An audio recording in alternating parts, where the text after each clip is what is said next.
গীতা বলে সমস্ত চক্রান্ত করে ভজন।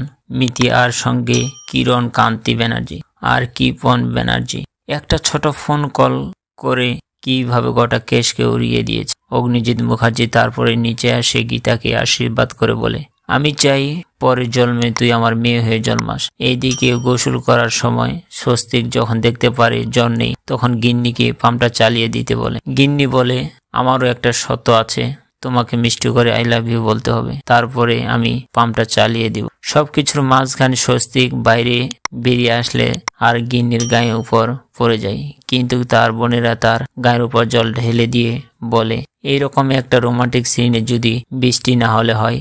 সঙ্গে সঙ্গে আবার সেই আস্তিক কবি সেজে গিন্নিকে ফোন করে। স্বস্তিক রাগ করে বলে যে এই রকম কবিতা আমিও লিখতে পারি। এইদিকে যখন অগ্নিজিৎ মুখার্জি গীতাকে নিয়ে বাড়ি ফিরছিলেন, সেই সময় কৃপন কিছু ছেলেদেরকে নিয়ে আসে, তাদের গাড়িটা আটকে ধরে।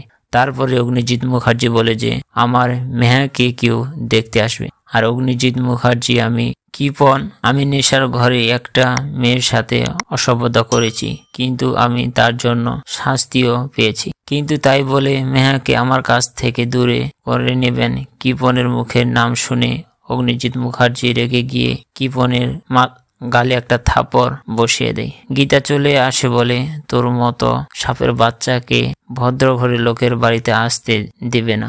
গীতা যখন অগ্নিজিৎ মুখার্জিকে নিয়ে বেরিয়ে যায়, তখন কৃপন গীতার সামনে বন্দুক নিয়ে দাঁড়ালে গীতা বলে, সাহস থাকলে চালাও গুলি। তখনই অগ্নিজিৎ মুখার্জি পুলিশে ফোন করতে বলে। তখনই গীতা বলে, শুধু শুধু বন্দুক দেখাতে পারে, ও গুলি করতে পারে না।